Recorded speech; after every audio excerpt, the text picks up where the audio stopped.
시편 41편부터 45편까지 우리가 오늘 함께 살펴보도록 하겠습니다. 매우 중요한 내용들이 기록되어 있습니다. 41편에서는 어떤 배신, 다윗이 자기 인생 속에서 겪었던 어떤 그 배신을 향한, 그럼에도 불구하고 그 배신자들 가운데서 나를 지키시는 하나님을 찬양하고 있습니다. 42편에서는 목마른 사슴이 시냇물을 찾기에 갈급하듯이 내 영혼이 주를 찾기에 갈급합니다. 우리 복음송가에도 있는 것처럼 영적 갈증, 갈급한 영혼에 대한 찬송입니다. 43편은 낙담 중에서 하나님을 찬송합니다. 우리가 인생을 살다 보면 정말 감당할 수 없는 낙담을 할 때가 있어요.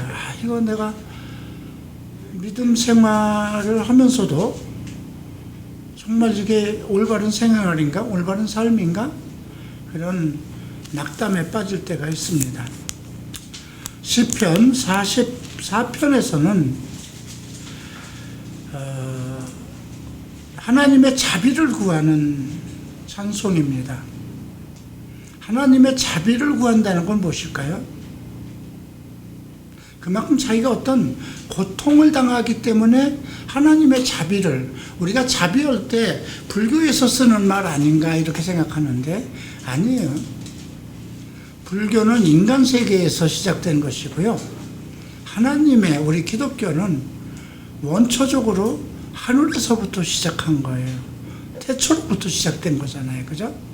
모든 언어와 말과 민족과 나라가 다 하나님 안에서 시작됐어요. 그래서 우리가 자비를 사용할 때 이건 불교 용어도 아니에요. 하나님의 자애하심, 자비하심. 네, 그래서 44편에서는 자비를 소망하는 찬송이고요. 45편은 하나님을 향한 러브송이라고 제목을 지으면 좋을 것 같아요. 하나님에게 러브콜하는 거예요. 네, 그래서 1절에서 이렇게 돼 있어요. 내 마음이 좋은 말로 왕을 위하여 지은 것을 말하리니 내 혀는 글솜씨가 뛰어난 서기관의 붓끝과 같도다. 내 마음이 좋은 말로 왕을 위하여 지은 노래라는 거죠. 그분에게 구애하는 겁니다. 자, 오늘 그래서 41편부터 45편까지 살펴보겠습니다. 41편을 보죠. 1절부터 3절까지는 가난한 사람을 돌보는 자의 복. 1절에 그렇게 되어 있어요. 가난한 자를 보살피는 자에게 복이 있으며, 우리가 시편 1편에서 그죠? 좀 다른 내용이에요. 그죠? 네, 우리가 많은 복에 대한 말씀을 성경에서 보는데 오늘 시편 41편에서는 가난한 자를 보살피는 자에게 복이 있으며, 이런 말은 아마 여러분들이 성경에서 아마 어쩌면 오늘 처음 발견하는 그런 말씀일 수도 있어요. 가난한 사람을 보살피는 복. 그것이 물론 하나님이 주시는 은사 속에서 나와요. 지난번 주일날 오후에 우리가 하나님의 은사, 성령의 은사를 얘기하면서 구제의 은사라든가 이런 것을 하나님이 주시지 않았으면, 헌금도 그렇잖아요. 지난주에 우리가 살펴봤던 그 헌금의 은사에 대해서 말할 수 없는, 말로 표현할 수 없는 은혜, 은사라고 그러죠. 말로 표현할 수 없는 은사.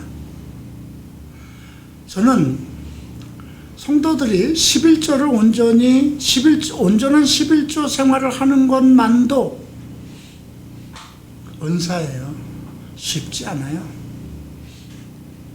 아마 여러분들이 그냥 일반적으로 다니던 교회에서 그렇게 11조에 대한 감정 없이 청년 예배에 그냥 잠깐 나가서 헌금 시간에 자기가 그냥 적당하게 내는 정도로 감사헌금, 주일헌금으로 내는 걸로 끝냈던 사람들이 많이 있을 거예요. 근데 우리 교회는 그렇게 헌금에 대해서 여러분들에게 특별히 강요하지 않고 헌금 봉투에 헌금 주보에다 여러분들이 11조 감사헌금 내는 사람들 명단을 기록하지 않아도 여러분들이 자발적으로 헌금을 합니다. 그런 것들이 하나님의 말씀 안에서 하나님의 은혜를 통해서 얻어지는 감사의, 하나님을 향한 감사의 표현이거든요. 근데 그것이 은혜로운 것이기 때문에 은사에 속하는 거예요. 그래서 오늘 이 가난한 자를 보살피는 자에게 복이 있음은 그 사랑을 우리가 높은 사람을 향해서 가는 것이 아니고 사랑은 내리사랑이라고 그러죠. 그래서 가난한 자를 향하는 그런 마음을 우리가 가지고 살아야 되는데 그런 마음을 가지고 있는 사람에게 하나님이 복을 주신다는 거죠. 재앙의 날에 여호와께서 그를 건지신다는 거죠. 재앙을 안 당하고 살 사람이 있을까요?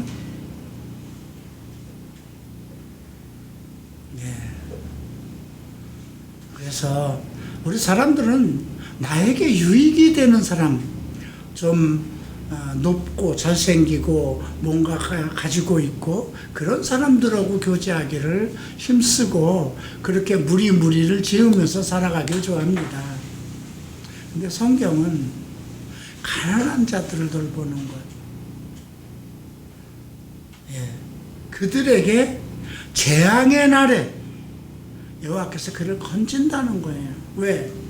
가난한 자들을 돌보는 건 그 가난한 자들이 이미 재앙에 빠져 있는 거잖아요. 그죠? 그러니까 하나님을 대리해서 그 가난한 자들의 재앙을 내가 도와준 거예요. 그러면 내가 재앙에 빠졌을 때 하나님께서 나를 건지신다는 거죠.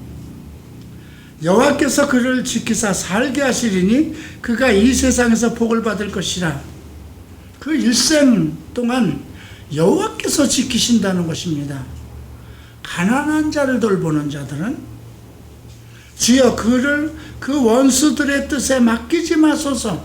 한 가지 지금 그를 그 원수들의 뜻에 맡기지 말라는 것은 가난한 자들을 돌보는 사람에게 어떤 미치는 어떤 영적인 공격하는 그런 것들이 있다는 것을 암시하고 있습니다. 그를 원수의 뜻에 맡기지 마소서. 그런 것을 못하게 하고 교만하게 하고 오만한 자리에 앉게 하고, 그죠?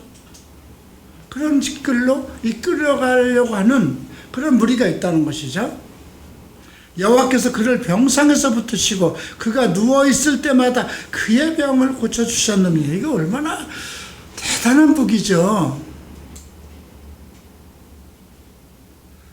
가난한 자를 돌보는 법. 근데 그것이 그런 마음이 있어야 돼요. 오늘 저도 이 말씀을 보면서 내가 가난한 자들을 위해서 뭘 한 일이 있었는가? 그런 걸 많이 생각하게 됩니다. 자, 이제 그래서 1절부터 3절까지는 가난한 자를 보살피는 자에게 임하는 복에 대해서 살펴봤고요. 이제 4절부터 9절까지는 배신의 고통이라고 한번 생각해 봤습니다. 내가 말하기를 여호와여 내게 은혜를 베푸소서 내가 주께 범죄하였사오니 나를 고치소서 하였나이다. 나의 원수가 내게 대답하여 악담하기를 그가 어느 때에나 죽고 그의 이름이 언제나 없어질까 하며 나를 보러 와서는 거짓말을 말하고 그의 중심에 악을 쌓았다가 나가서는 이를 널리 선포하오니 나를 미워하는 자가 다 하나같이 내게 대하여 수근거리고 나를 해하려고 꾀하나이다. 이르기를 악한 병이 그에게 들었으니 이제 그가 눕고 다시 일어나지 못하리라 하오며 내가 신뢰하여 내 떡을 나누어 먹던 나의 가까운 친구도 나를 대적하여 그의 발꿈치를 들었나이다. 이 지금 9절 말씀은 예수 그리스도의 그리스도의 고난에 성취된 겁니다.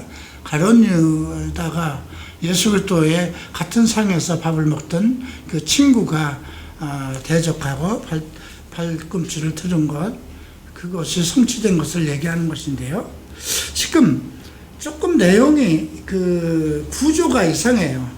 1절에서부터 4절까지는 3절까지는 가난한 자들을 보살피는 자에게 임할 복을 얘기하면서 주께서 지키시고 그가 세상에서 복을 받을 것이고 원수의 뜻에 맡기지 않을 것이고 병상에서 붙드시고 누워있을 때마다 그의 병을 고치시겠다는 하나님의 약속의 말씀이에요. 그런데 지금 4절부터는 전혀 다른 거예요. 자, 내가 말하기를 여호와께 내가 은혜를 베푸소서 내가 주께 범죄하였으니 나를 고치소서 하였나이다. 그렇게 자비를 행하고 가난한 자를 행해서 그런 자비를 행했던 사람들도 어떤 범죄에 빠질 수 있다는 것입니다. 또 다른 범죄죠. 아까 그 2절에서 주여 그를 그 원수들의 뜻에 맡기지 마소서 하니까 그가 정말 하나님 뜻 안에서 선한 일을 가난한 자들을 돌보는 그런 마음을 가지고 자비를 행하는데 사실은 그를 무너뜨리려고 하는 또 어떤 영적인 세력이 있다는 것입니다. 그런데 그 영적인 세력이 그 사람에게 미치는 때가 언제냐? 범죄하였을 때라는 거죠. 내가 주께 범죄하였으니 나를 고치소서 하는 건 뭐예요? 범죄로 말미암아 어떤 죽을 병원이 들었을 수도 있잖아요. 그죠? 그때 나의 원수가 내게 대답하여 악담하기를 그가 어느 때에 나 죽을까? 저는 참 평상시에 뭐 가난한 자를 돌본다고 애를 썼지만 그것 봐라. 결국 네가 죄로 죽지 않냐? 지금 우리가 이걸 보면서 어떤 걸 생각하지? 누구를 생각하게 됩니까? 바로 시편 1000편에 있던 욥을 생각하잖아요. 욥이 정말 그 욥이 살았을 때, 한 통치자로 살았을 때 많은 사람들의 낙담하는 자를 붙들어주고 가난한 자들을 보살펴주고 그랬어요. 근데 병이 들었어요. 그죠? 나를 보러 와서는 거짓말을 하고 그의 중심에 악을 쌓다가 나아가서는 이리 널리 선포하며 그 친구들도 욥에게 와서 막 조롱하고 그러잖아요. 네가 죄가 없다면 왜 그렇게 병들었을 거냐? 회개해라. 이렇게 외치죠. 나를 미워하는 자가 다 하나같이 내게 대하여 수근거리고 나를 해하려고 꾀하며 이르기를 악한 병이 그에게 들었으니 이제 그가 눕고 다시는 이러지 못하리라. 욥기를 다시 보는 것 같죠. 내가 신뢰하며 내 떡을 나눠 먹던 나의 가까운 친구도 나를 대적하여 그의 발꿈치를 들었나이다. 이것이 성경의 의인들이 겪어야 하는 고난일 수 있습니다. 내가 가난한 자를 돕고 선한 일을 많이 해도 그만큼 나를 미워하는 세력들도 많이 있다는 거예요. 이유 없이 그들이 나를 미워한다 그랬어요. 그래서 이유 없이. 네, 여러분들은 나를 만난 지 지금 5, 6년 정도밖에 안 됐지만 내 목회 생활에서 이유 없이 나를 미워하는 사람들이 많았어요. 내가 차라리 동성애자로 살았을 때에는 나의 화려한 생활을 보고 참 나와 가까이 하려고 하는 사람들이 상당히 많았어요. 내가 일본에서의 7년 동안의 믿음 생활은 정말 대단한 사람이다. 그런데 사역자로 헌신이 되고 나니까 다 나의 친구라고 했던 사람들이 다 나를 외면하죠. 제가 나름대로 순복음에서 여의도 순복음교회에서도 유명한 사람이었고요. 좋은 것은 아니지만 그래도 열애라는 클럽이 10년 동안, 그리고 금요일마다 금요 예배가 되면 70명의 트랜스젠더들, 건달들, 어쨌든 내게 속하여 있는 그 사람들이 한 70명 정도가 모여서 예배를 하고, 특별한 목사가 파송돼서 예배를 인도하고, 전도사 2~3명이 따라오고, 각 지역의 구역장들, 조장들이 다 함께해서 100여 명이 클럽에서 예배를 드리는, 그리고 일본에서 내가 신학을 하면서 일본 순복음교회에서 변화를 받았을 때의 그 상황 속에서 나를 통해서 나타나는 방언의 은사, 방언 통역의 은사, 신유의 은사, 예언의 은사, 이런 걸로 인해서 동경 순복음교회 내에서 대단한 존재로 부상됐어요. 그런데 내가 갈보리 채플의 목사로 헌신하고 안수를 받고 서울에 와서 교회를 개척하는 순간부터 순복음 사람은 그 누구도, 순복음의 목회자들, 내가 평신도 있을 때 일본에서든 한국에서든 내가 그 목사들을 왔을 때 그냥 보내지 않고 상당한 나름대로의 개인적인 헌금을 통해서 돌봤던 그런 목회자들도 전화 한 통도 없습니다. 여러분들, 내가 여기 그 사역을 하면서도, 탈동성의 사역을 하면서도 순복음교회 목회자들이 나를 찾아오는 거 봤나요? 한 사람도 없습니다. 나와 관계를 가지고 있는 것은 다 장로교 쪽의 목사들, 특별히 고신 측, 부산에 계신 안영원 목사님이라든가 이런 분들, 그죠? 내가 이태원에서 30살에 예수를 믿고 여의도 순복음교회의 헌신이 아니라 교회를 사랑하고 목사들을 사랑하고 헌금을 한 그 열정은 정말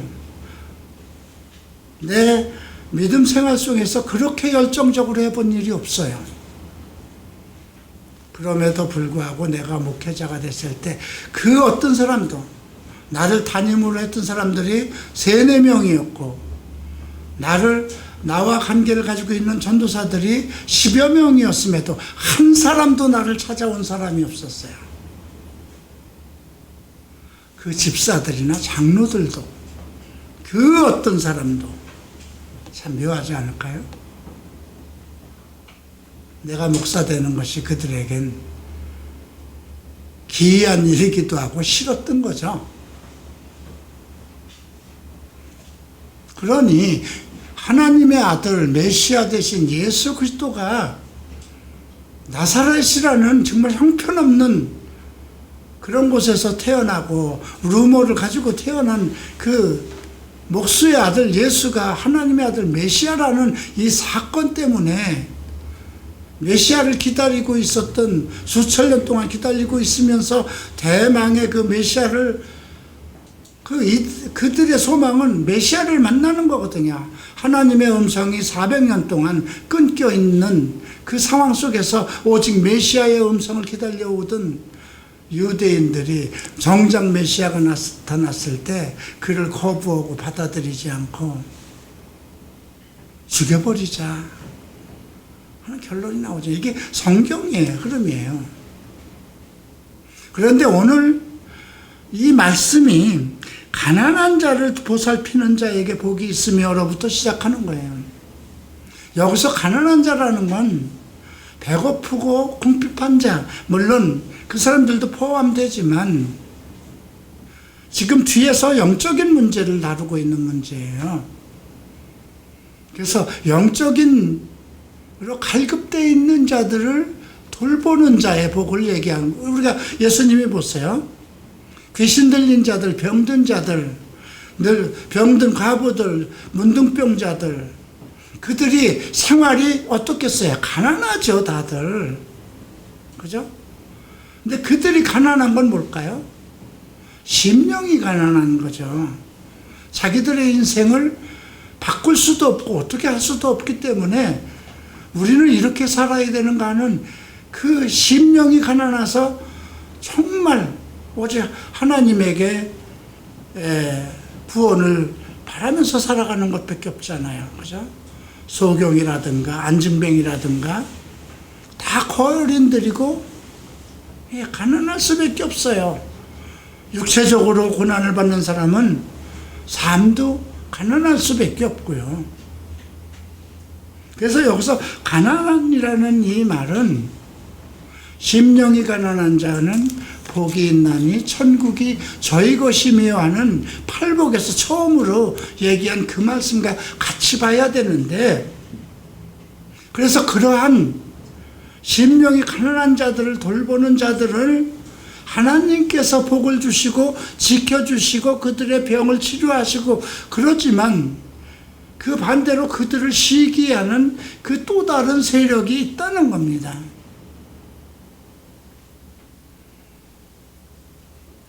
나를 신뢰하여 내 떡을 나눠 먹던 나의 가까운 친구도 나를 대적하여 그 발꿈치를 듭니다. 그래서 마지막 이제 10절부터 13절까지는 오직 하나님을 향한 소망을 노래합니다.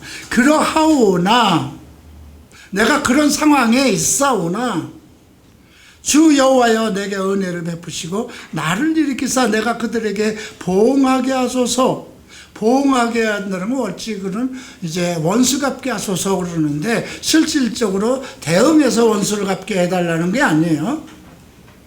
이로써 내 원수가 나를 이기지 못하오니 주께서 나를 기뻐하시는 줄 내가 알았나이다. 주께서 나를 온전한 중에 붙드시고 영원히 주 앞에 세우시나이다.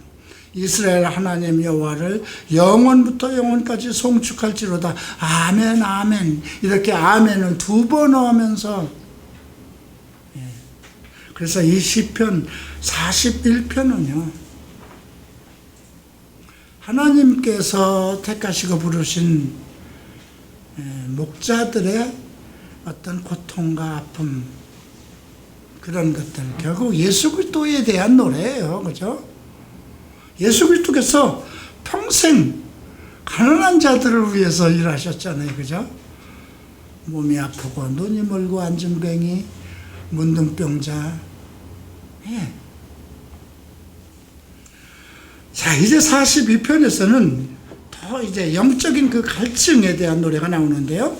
하나님이여 사슴이 시냇물을 찾기에 갈급함 같이 내 영혼이 주를 찾기에 갈급하나이다.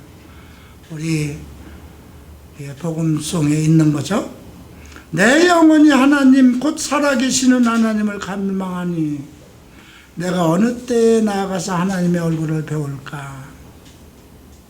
하나님의 얼굴을 갈망하는데 언제 볼 수 있을까 하는 거예요. 사람들이 종일 내게 하는 말이 내 하나님이 어디 있느냐 하오니 내 눈물이 주야로 내 음식이 되었도다. 주변 사람들은 야, 너 지금 그렇게 열심히 하나님을 바라고 있지만 네 하나님이 계시다면 네 생활이 왜 그러냐? 내가 하는 목회가 왜 그렇게 안 되냐? 정말 하나님이 너와 함께 한다면 내 꼬라지는 왜 그러냐?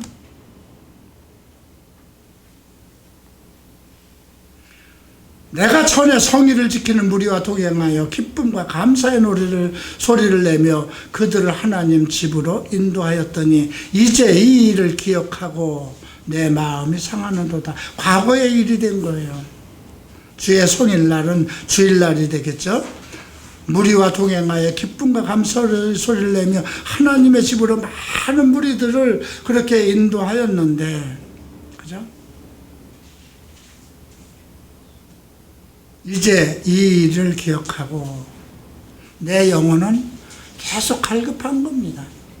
그러니까 여러분, 내 영혼이 갈급하다는 거는요, 모든 것이 충족되어 있고 모든 것이 잘 되고 있는데 영혼이 갈급할 리는 없어요. 그죠? 목회가 잘 되고 그냥 다들 성도들이 잘 되고 교회 일도 잘 되고 내 가정도 잘 되고 모든 것이 잘 되는데 왜 갈급해요? 그죠? 내가 정말 많은 무리들을 주께 인도하고 성전에서 같이 기쁨을 가지고 노래를 하고 그런 일들이 내가 한 기억 속에 있음에도 불구하고 그 기억을 하고 내 마음이 상하는도다. 내가 그 많은 무리들을 하나님에게 진정으로 사랑하고 그들에게 말씀을 전하고 정말 진정하게 그들에게 마음을 소통하며 하나님의 손으로 그들을 인도하였는데 나는 지금 어떤 상황인가? 이 지금 시편을 쓰는 다윗의 입장을 그 부분을 생각해야 돼요. 그래서 5절에서 내 영혼아 내가 어찌하여 낙심하며 어찌하여 내 속에서 불안해하는가? 너는 하나님께 소망을 두라. 그가 나타나 도우심으로 말미암아 내가 여전히 찬송하리로다. 자기가 밖으로 나와서 자기 영혼을 향해서 얘기하는 거예요. 내가 과거에 참 그 가난하고 정말 안타까운 사람들을 이끌고 교회에 나가서 하나님 그들과 함께 기쁘게 찬송을 하고 인도를 하고 그랬는데 그들이 다 없어져 버리고 지금 상황을 생각해 보니까 과거에 그 아름다운 생각들이 그렇게 많고 하얀 일들이 많은데 오히려 마음이 상하는 거예요. 나는 지금 그 결과가 무엇인가 하고 낙담하는 거예요. 네. 저도 그런 일이 있었어요. 저는 일본에서 나올 때 내가 목회를 나오고 미국에 가서 갈보리 채플 목사로서 안수를 받고 들어와서 갈보리 채플을 개척하면은 엄청날 줄 알았어요. 네. 일본에서 그 당시 나에게 대한 그 바람들이 순복음에서도 그렇고 히라노 목사님 동경 호라이즌 채플에서도 그렇고 왜? 내가 있는 곳에 하나님의 임재하심이 나타났기 때문이에요.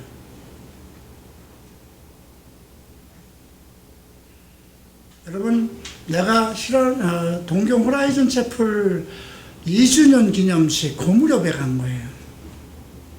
지금 거기가 28년, 30년 됐지만 성도들이 그분이 미국에서 와서 다른 성결교회 오카와 목사님 교회에 거의 1000명 됐어요. 그 교회에 협동 목사로 갔어요. 하나님께서 시라노 목사님 증거를 들으면 그분이 미국에서 시민권을 받고 일주일 만에 자기 보고 하나님께서 너는 일본으로 들어가라고 명령을 하셨대요. 그때 그 아내가 그 요코 선생님이 절대로 안 된다. 근데 나는 하나님께 사명을 받았으니 들어가야 되겠다. 그렇게 했을 때, 그러면 일본에 들어가서 목회하지 마세요, 당신은. 신학교 교수로만, 그리고 교회 협동 목사로만 계세요. 왜 그랬을까요? 그분은 목회의 자질이 없다고 그 안에도 생각했던 거예요. 그냥 티처로만 가리키는 목사로만 있기를. 그래서 오카와 목사님 야마토 교회에 협동 목사로 계셨어요. 그리고 바로 시라노 목사님이 가자마자 교회 안에 신학원을 차렸어요. 그리고 신학원 원장으로 이제 그 성도들을 가르쳤는데 너무나 잘 가르치니까 아주, 시라노 목사님은 달변이에요. 지난번 우리 교회에 왔을 때도 보세요. 몸을 제대로 가누지 못하고 그런 상황에서도 여러분들이 완전히 알아듣지 못했지만 얼마나 입에서 쏟아져 나오는 말이 달변입니까? 그죠? 사람을 설득하는데 특별한 언변을 가지고 계신 분이에요. 그러니까 성도들이 글로 몰리기 시작하니까 2년 반에 거기서 아웃된 거예요. 그래서 그래서 조금 떨어져 있는 가정집을 크게 얻어가지고, 미국인이 지은 가정집이기 때문에 엄청 컸어요. 응접실이. 응접실이 우리 본당만 했어요. 본당은 너무 큰가? 거기서 이제 자기를 따르는 한 10몇 명의 사람들과 시작을 했는데, 1년, 2년 했을 때 한 50명 모였어요. 제가 갔을 때 교회 없었어요. 가정에서 시작했고, 50명 정도가 모이자, 조금 여기서 한참 떨어진 아주 거기에 그냥 가건물로 돼 있는 건물을 하나 얻어서 거기서 예배를 이제 호라이즌 채플이 시작된 거예요. 성도가 50명 정도 됐어요. 그때 제가 옮겼어요. 그리고 히라노 목사님은 되게 화요일 날 부인들 성경 공부, 기도 모임을 맡겼어요.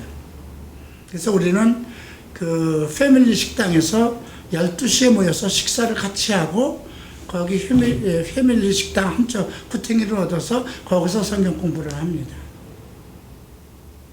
근데 내가 거기에 갔을 땐 이미 동경순복음교회에서 예언의 은사가 나타났다, 조영계 목사님의 이름을 조다윗으로 한 것이 그대로 실천됐다, 그런 것들이 많이 소문을 듣고 온 사람들이 있는데, 처음에는 호라이즌 채플 성도들 한 20명 정도, 10몇 명이 참석했는데, 그 다음 화요일 날 가면 그 주변 사람들, 주변에 있는 교회 성도들, 원래 호라이즌에 온 그 부인들도 다 다른 교회, 먼저 다니던 오카와 목사님 교회 성도들이니까요. 그래서 그 식당에서 할 수가 없게끔 돼 있어요. 너무 많이 와서, 50명씩 와서. 그 주변에 있는 교회 성도들이. 그래서 내가 교회에서 했으면 좋겠습니다. 우리 교회에서. 호라이즌 채플에서 화요일 날 시간을 내달라고. 그렇게 해서 화요일 날 했어요. 그것이 근 4, 5개월, 내가 6개월 정도 있었어요. 거기 출석한 지는. 호라이즌 채플에 실질적으로 내가 성도로서 한 것은 6개월인가 8개월 정도밖에 안 돼요. 근데 화요일 날 성경 공부를 하고, 점점 늘어나서 얼마까지 늘어났을까요? 150명까지 늘어난 거 보고 왔어요.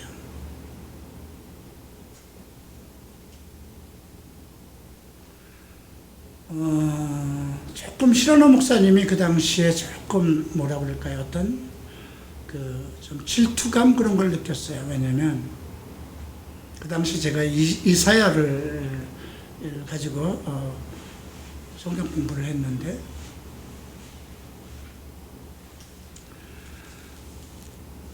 그런 상황이 있었고 이제 한국으로 바로 나오게 되고 그래서 안수를 받고 그러니까 제가 히라노 이치 목사님 교회에 간 지 6, 7개월도 안 됐는데 갑자기 안수를 준다는 건 있을 수도 없는 거예요. 그런 내용들이 그러한 움직임이 생기고 리키 라이언 목사가 왔고 리키 라이언 목사한테 어떤 히라노 목사님이 나에 대한 설명을 했겠죠.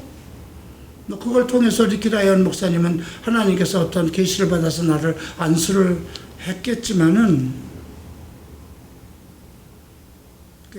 거기까지 내가 43살에서 변화받아서 그건 2년 동안 45살 되던 해 5월에 나오기까지 특별한 역사가 있었던 거예요.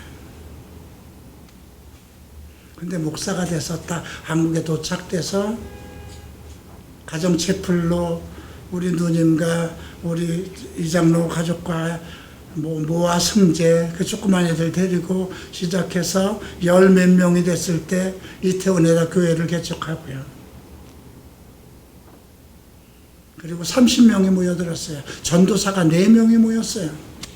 일본의 장청익 목사 내 제자 중에 하나고 변상태 목사라고 다락방으로 가서 지금 탄자니아에 있는 그 목사 부부도 내 제자예요. 그 아들이 7살 때 왔는데 지금 아이가 셋이에요. 남자 전도사가 2, 여자 전도사가 3이었어요. 교회 개척 예배를 시작할 때 30명 이상이 시작했고 70명까지 늘어났어요. 근데 한순간에 모든 것이 안 돼요. 그 들뜨는 마음이나 모든 것이 다 없어져요.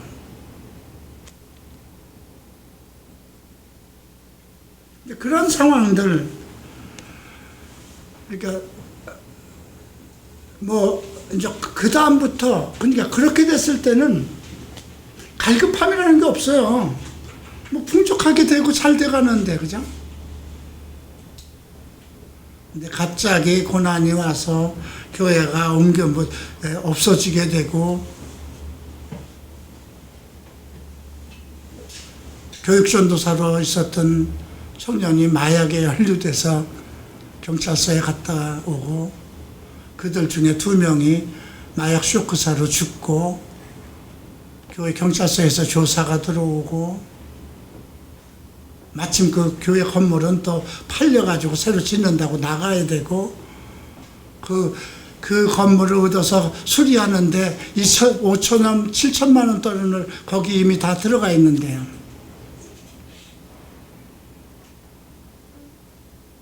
그런 상태였어요. 그냥 다시 바닥으로 아무도 나를 다 떠나고 우리 동생 누님만 남아서 우리 동생 집에서 예배를 드리는 거예요.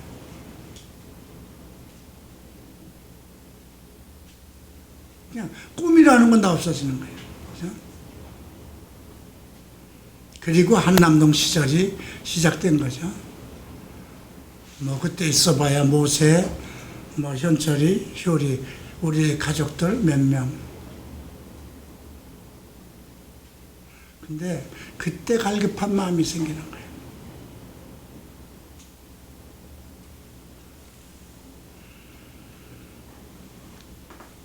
지금 이 42편을 보면서 그런 생각을 합니다.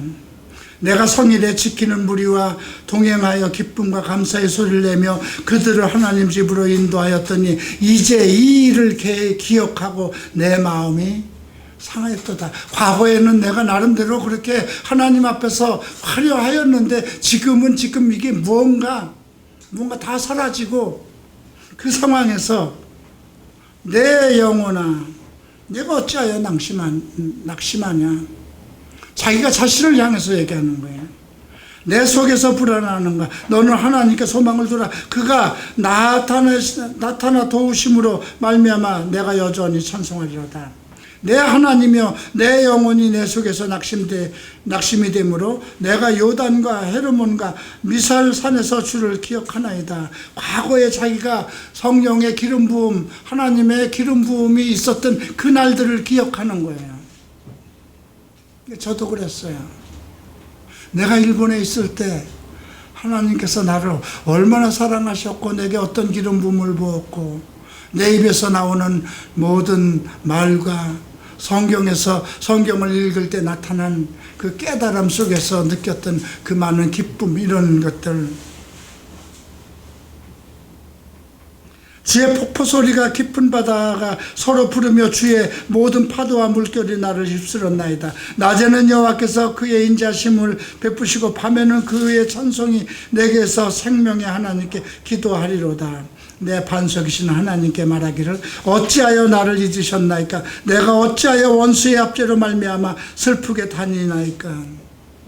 이제 그 정말 화려하고 그 정말 영적으로 가장 즐거웠던 그 시절이 끊어지고 자기 혼자서 남아서 자기 그 낙담하는 자신을 보면서 그 모든 것이 다윗은 그 상황 속에서 이것이 어떤 나를, 내 영혼을 못되게 하고 괴롭히는 어떤 영적인 그 존재를 발견한 것입니다.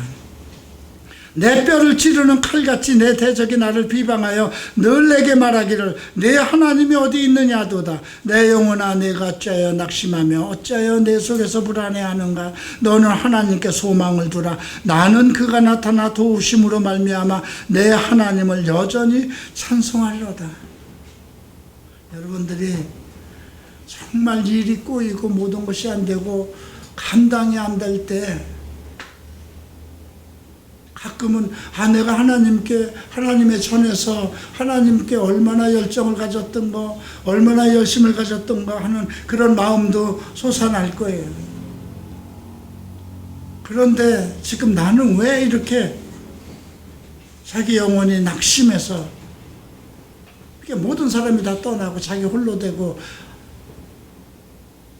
자기가 하나의 벌레와 같은 그런 존재가 되어버리고 사람들의 비방거리가 되고 했을 때,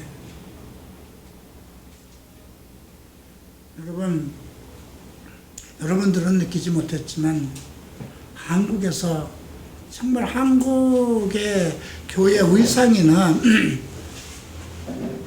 목회자들의 어떤 그 위험이라고 그럴까요?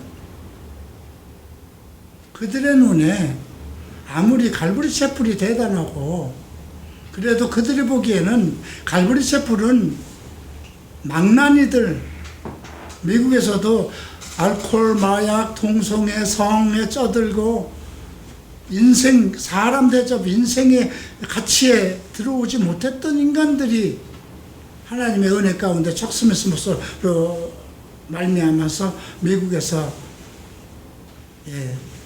부흥한 교회거든요. 그래서 척 스미스 맥스에 대해서는 상당히 존경을 하지만은 갈보리 채플 자체에 대해서는 인정을 하고 싶지 않은 거예요. 그런데 내가 느닷없이 갈보리 채플의 목사로 안수받았다고 왔는데 동성애자 출신이에요. 정말 같이 앉아서 밥도 먹기 싫은 존재들이에요. 그들에게는. 자기네들은 거룩한 종. 여러분, 내가 한국에 나왔을 때 한국 사람들의 목회자는 일을 해서도 안 된다. 그러면서 그냥 개척교회에서 다 굶어 죽어도 새벽에 나가서 울부짖고, 목회자가 어떻게 일을 하느냐. 아니, 때거리가 없고 애들 공부를 시키고 하려면 자기가 운전기사라도 해서, 아니, 성도도 4-5명밖에 없는데 주일날만 섬기면 되잖아요. 나머지는 다 가서 일할 수 있는 건데, 거룩한 주의 종이 왜 세상 일을 해야 되느냐. 이런 관념을 가지고 있었을 때예요. 지금은 많이 나아졌어요. 그럴 때에 나라는 존재, 갑자기 물론 그 당시 우리 이선 장로가 여유가 있어서 200평이나 되는 이태원에 클럽하던 자리를 얻어서 교회로 만들고 30명 정도의 성도들이 출발하고 70명 정도가 모이고 여자 전도사가 3명, 남자 전도사들이 2명 이렇게 갑자기 모이고 부흥되니까 정말 온누리교회, 사랑의 교회 부목사들이 와서 우리의 예배를 참관하고 그랬어요. 그런데 정작 이현아 목사에 대해 나에 대해서는 동성애자 출신. 여러분 예수 그리스도를 유대인들이 왜 그렇게 미워했겠어요? 나사렛 사람이라는 거예요. 거룩한 것이 있을 수 없는 지금 뭐 어떤 거나 마찬가지 종로 3가 출신, 이태원 출신 그런 데서 거룩한 목사, 위대한 목사가 나겠느냐 이거죠.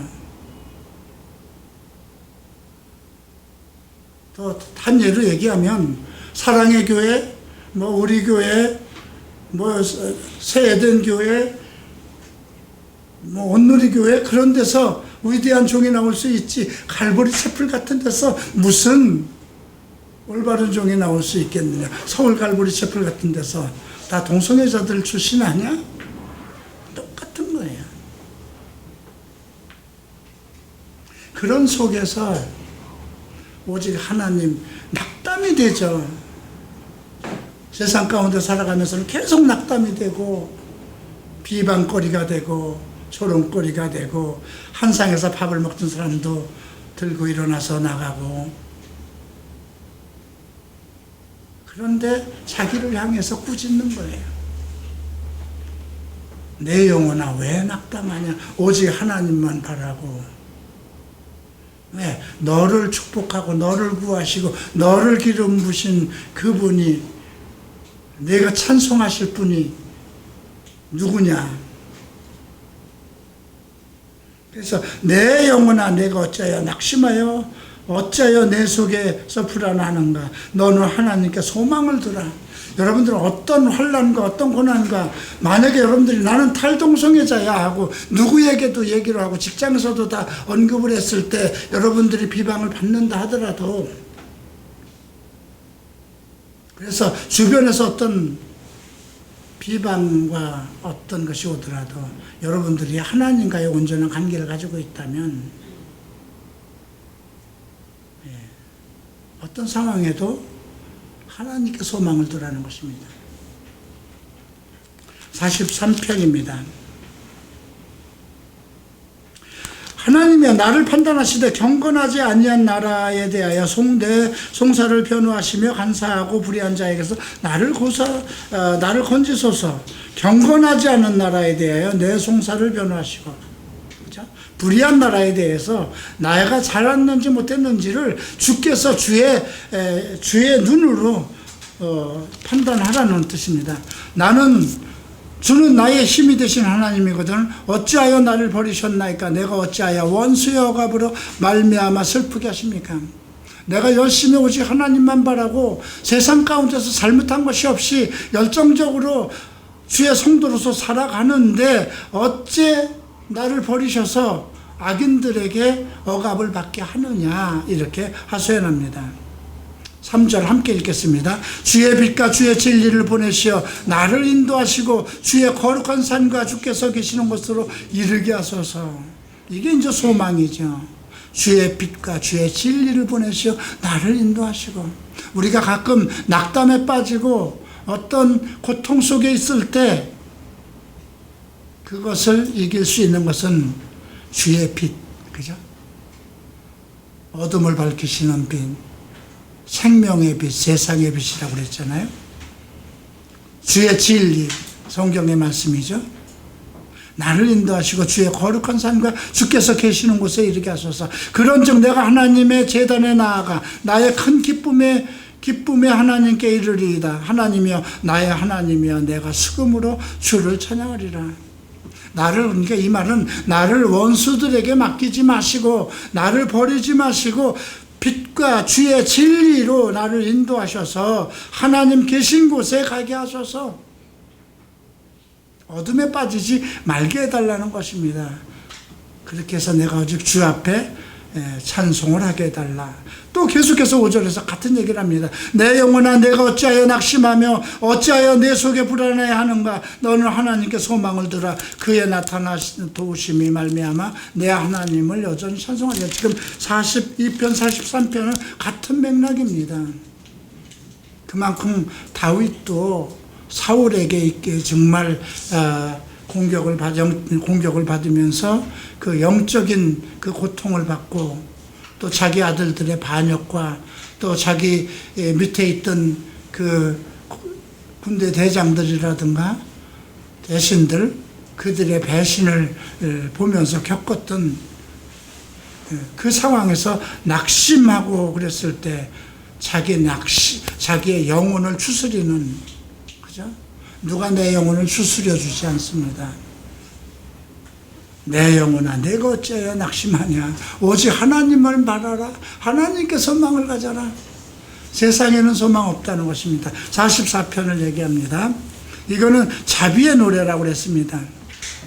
처음 1절부터 8절까지는 조상들, 이스라엘에 베푸신 하나님께서 이스라엘을 세우심에 대한 그 조상들에게 나타나신 그 은혜를 노래하고 있습니다. 하나님이여 주께서 우리 조상들의 날 곧 옛날에 행하신 일을 그들이 우리에게 일러주며 우리가 우리 귀로 들었습니다. 구약에 나온 모든 성경을 통해서 하나님께서 우리 백성, 우리 조상들을 어떻게 돌보시고 어떻게 인도하시고 한 그 모든 것을 우리가 귀로 들었습니다. 주께서 주의 손으로 무백성을 내쫓으시고 우리 조상들을 이 땅에 뿌리박게 하시며 주께서 다른 민족들을 고달프게 하시고 우리 조상들을 번성하게 하셨나이다. 이건 뭡니까? 가나안 땅으로 인도하셔서 가나안의 7 부족을 다 몰아내고 그들이 손으로 짓지 않고 농사하지 않은 그 아름다운 땅을 그 조상들에게 주셨다는 것을 찬양한 것입니다. 그들이 자기 칼로 땅을 얻어 차지함이 아니요 그들이 팔이 그들이 구원도 아니요 오직 주의 오른손과 주의 팔과 주의 빛으로 하셨으니 주께서 그들을 기뻐하신 까닭입니다. 왜? 주께서 내 아들이라 내 아내다 내 자녀라 삼으신 백성이기 때문에 그들의 손으로 그 모든 환난과 고통을 이긴 것이 아니고 오직 주님의 오른손과 주의 팔과 주의 얼굴에 빌로 했다는 것입니다. 하나님이여 주는 나의 왕이시니 야곱에게 구원을 베푸소서. 야곱이라고 얘기합니다. 야곱이 나중에 이스라엘로 이름을 바뀌는데 이스라엘에게 구원을 베푸소서 하지 않고 나의 왕이시니 야곱에게. 야곱은 완전히 사기꾼이잖아요.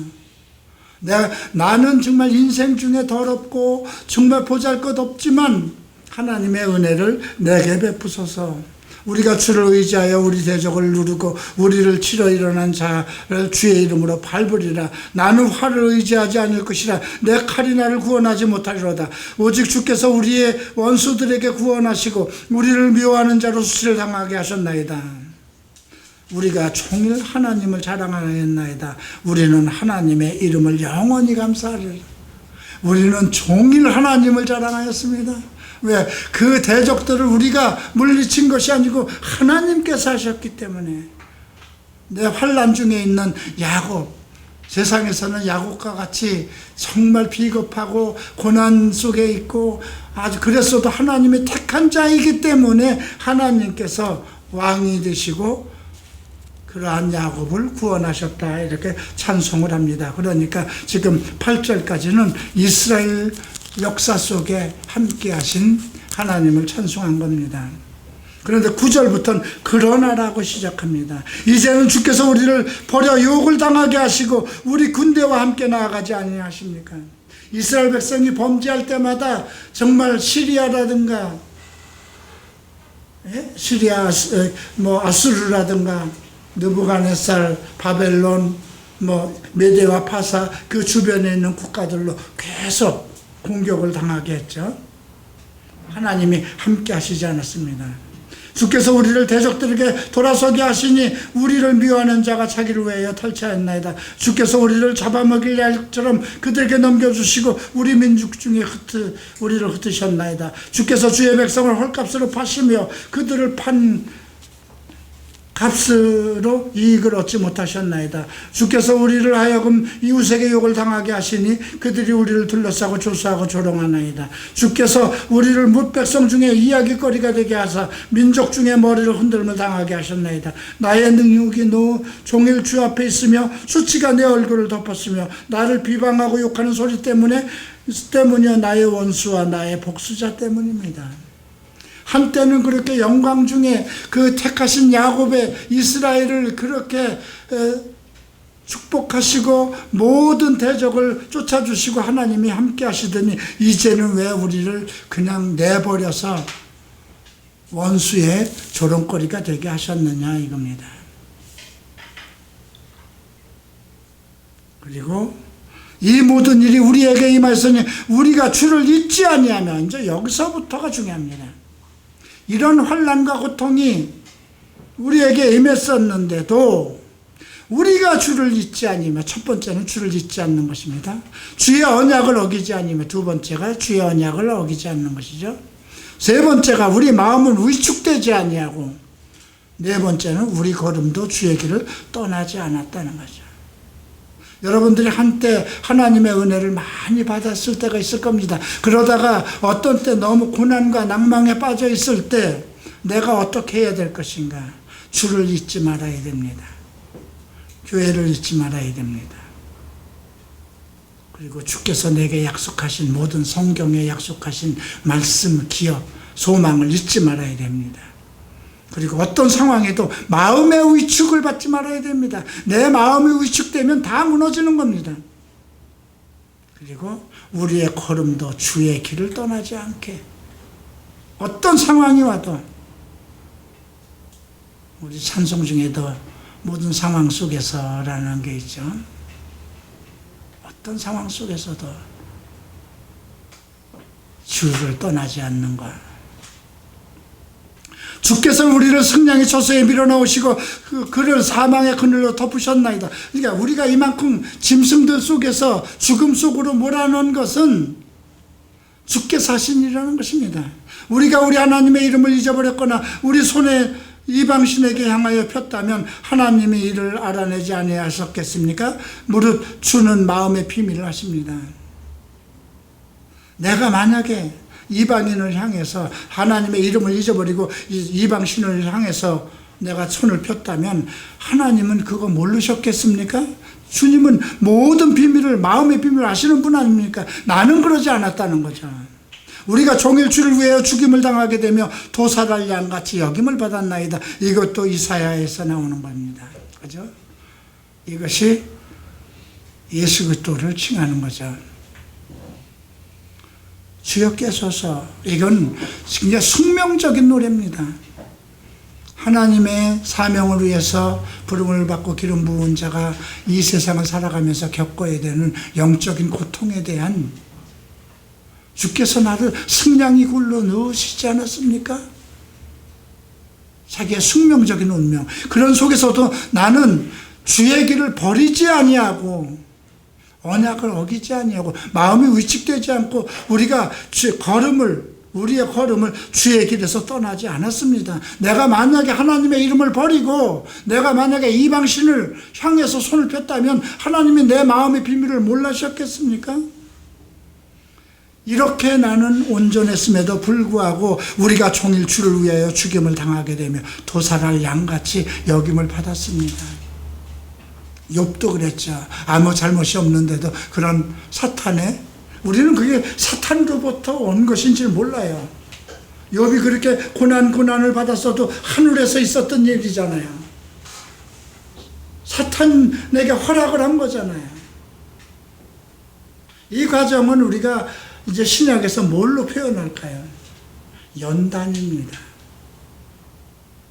내가 정금같이 나가리라. 7번 단련한 은같이 되어서, 정금같이 우리를 완벽한 정금으로 만들기 위해서, 우리의 믿음을 완전한 반석 위에 세우기 위해서 주께서 주시는 의인을 향한 연단이라는 것입니다. 주여 깨소서 어찌하여 주무십니까? 마가복음 4장 기억나죠? 예수님 피곤해요. 배 뒤편에서 누워 계시는데 제자들끼리 막 어쩌고 저쩌고 얘기하다 풍랑이 들어오잖아요. 주님 주무십니까? 주여 깨소서. 어찌 주무시나이까? 일어나시고 우리 영혼이 버리지 마소서. 어찌하여 주의 얼굴을 가리시고 우리의 고난과 압제를 잊으십니까? 우리의 영혼은 진토 속에 파묻히고 우리의 몸은 땅에 붙여 있나이다. 일어나 우리를 도우소서. 주의 인자하심으로 말미암아 우리를 인자하소서. 우리를 구원하소서. 인자하심으로 말미암아. 그래서 주의 자비를 구하는 노래입니다.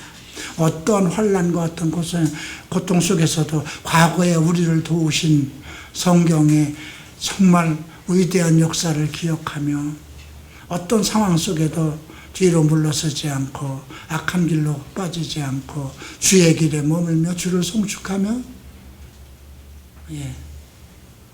그리고 우리가 정말 하루 종일 죽임을 당하는 도살할 양처럼 여김을 받더라도 내 마음이 주님이 내게 돌아올 수 있도록 주님을 향해야 된다는 자비를 구하는 노래입니다. 이제 마지막 45편 봅니다. 이것은 하나님을 향한 러브송이라고 했습니다. 내 마음이 좋은 말로 왕을 위하여 지은 것을 말하리라. 내 혀는 글솜씨가 뛰어난 서기관과 붓끝과 같도다. 내가 요즘에 여러분들과 많이 이렇게 만나고 생활하면서 너무나 어떤 글을 쓰는 것을 느껴지지가 않아요. 그냥 이렇게 단답으로 자꾸 말을 줄이고, 그죠? 심쿵 뭐 이런 말이나 자꾸 만들어 놓고 그거 치는 것도 귀찮아서.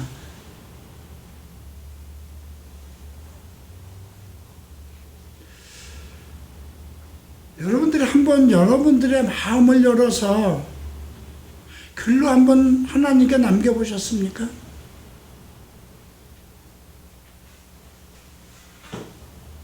나는 여러분들만큼 많이 배우지 않았어요. 나는 과거에 어떤 그 정말 성적인 그 더러운 것에 이끌려서 청춘의 시절이 다 그걸로 없어졌어요. 그런 상황 속에서도 목회자가 돼서 내가 하나님의 말씀을 좀 연구해 봐야 되겠다. 하나님, 내게 지혜를 주셔서.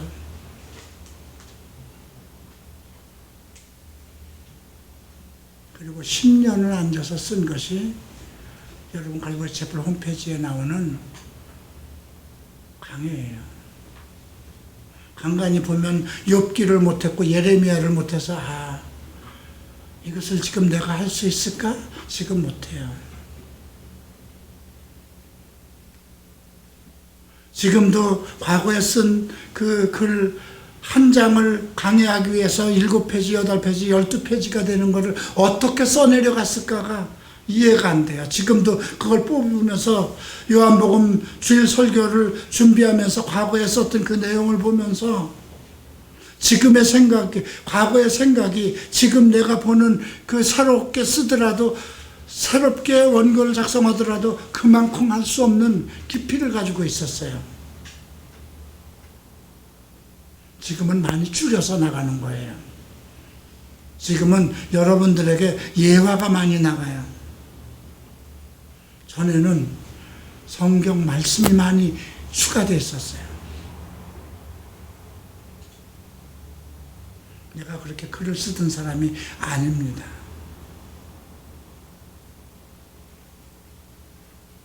근데 지금 내 혀는 글솜씨가 뛰어난 서기관의 붓끝과 같도다.